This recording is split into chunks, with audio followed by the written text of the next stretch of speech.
Question है if I purchased a hair dryer, मैंने एक हेयर ड्रायर खरीदा, परचेज्ड कर लिया, परचेज मींस खरीदना होता है, परचेज्ड मतलब खरीद चुका हूं, मैंने एक हेयर ड्रायर खरीदा फॉर ₹5,400, कितने में 5,400 रुपीज में मैंने एक हेयर ड्रायर खरीदा इंक्लूडिंग 8% VAT।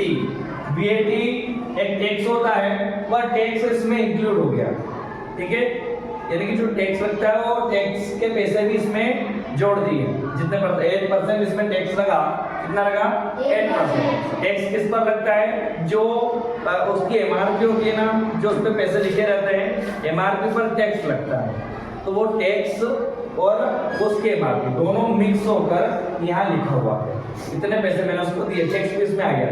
तो ये बताओ find the price before VAT was added, यानी कि जब तक इसमें VAT 8% पैसा ऐड नहीं किया था, इसके पहले इसके कितने रुपए थे, यानी कि उस बॉक्स पर कितने रुपए लिखे हुए थे, एमआरपी कितनी थी, एमआरपी के बाद ही टैक्स इंक्लूड हुआ, तो उस पर एमआरपी जो थी अंकित मूल्य हिंदी में बोला जाता है ना, मार्क्ड प्राइस इसको इंग्लिश में बोलेंगे, तो कितने रुपए उस पर लिखे हुए थे, मैं यदि उसको 5,400 में खरीदा और 8% उसका VAT टैक्स भी मैंने दिया। तो सबसे पहले ऐसे क्वेश्चंस में हम क्या करेंगे, इसको बहुत अच्छे से हम क्वेश्चन को रीड करते हैं, और रीड करने के बाद इसमें देखेंगे क्या क्या हमें गिवन है, क्या क्या दिया है। तो इसमें एक तो दिया है कि परचेज प्राइस, यानी जिसको हम दुकानदार क्या बोलेगा, सेलिंग प्राइस, क्या बोलेगा, सेलिंग प्राइस 5,400 रुपीज, 5,400 रुपए में उसने बेची, ठीक है। टैक्स कितना है 8%, कितना है 8% ऑफ किस पर टैक्स, उसके अंकित मूल्य मार्क्ड प्राइस पर, है ना, उसका मार्क्ड प्राइस यानी अंकित मूल्य पर इतना टैक्स है। टैक्स के बाद हम यहाँ पर देखते हैं तो क्या क्या गिवन है, तो अमाउंट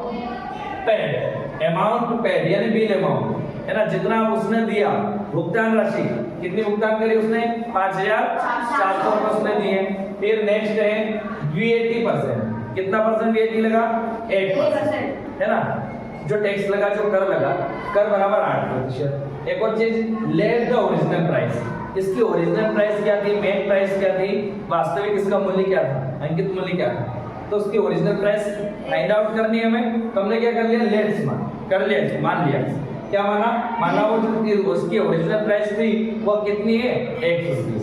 अब हम यहाँ देखेंगे कि टैक्स अमाउंट कितना हुआ, 80% ऑफ ओरिजिनल प्राइस, टैक्स कितना लगता है, 80% जो है, कितना परसेंट टैक्स लगा इस पर, उसकी ओरिजिनल प्राइस पर टैक्स लगता है, ठीक है। तो ओरिजिनल प्राइस का VAT टैक्स परसेंटेज हम निकालेंगे कि 8% ऑफ X का 8% इस पर टैक्स लगा, X मतलब इसकी ओरिजिनल प्राइस X थी, तो उसका 8% टैक्स लगा, तो इसका X% निकालेंगे, तो 8/100 इंटू X। अब यहाँ पर देखो X का मल्टीप्लाई 8 में, तो 8X/100। अब यहाँ पर देखेंगे कि तो पता करने के लिए क्या करेंगे, now bill amount equal original price plus tax. Bill amount में क्या क्या चीजें हैं, ओरिजिनल प्राइस थी प्लस टैक्स था, तो ओरिजिनल प्राइस बिल अमाउंट था 5,400 का, इसका ओरिजिनल प्राइस क्या मानी हमने, X प्लस इसका टैक्स कितना है, 8X/100। अब देखो यहाँ पर इसके अपन में 1 मान सकते हैं, तो दोनों का एलसीएम लिया, 100 आया, 100 का इंटू X में किया तो 100X प्लस 8X इक्वल 5,400।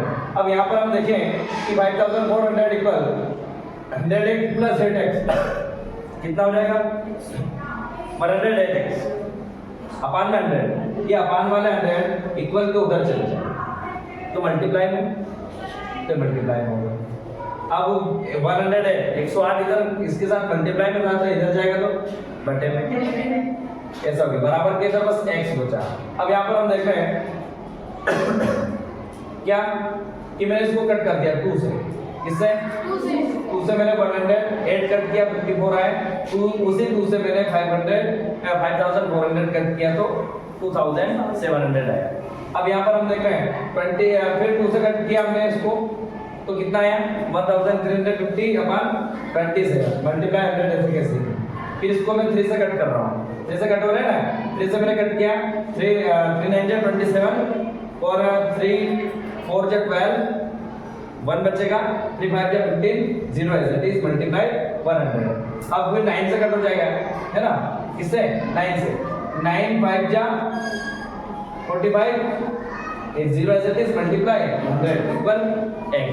अब 50 प्लस 100 कितने हो जाएंगे, दोनों का सॉरी मल्टीप्लाई 50 into 100, तो 5 5 जा 5 और 3 0 as it is equal x। यानी कि x हमने क्या डिस्कस किया था, उसकी ओरिजिनल प्राइस, है ना, उसकी ओरिजिनल प्राइस हमने क्या मानी थी, x रुपीस। तो जो हमने हमारी ओरिजिनल प्राइस थी x था, वो आया 5000। यानी कि उस पैकेट पर, उस हेयर ड्रायर के पैकेट पर 5000 रुपए लिखे हुए थे और दुकानदार ने मुझसे कितने लिए, 5400। तो क्या आप बता सकते हैं कि VAT टैक्स कितने रुपए लगा मेरे ऊपर, 400 रुपए मैंने ज्यादा दिए। कौन से, ये 8% VAT टैक्स के, इसका VAT टैक्स लगा था ना 8%, तो वो ज्यादा था।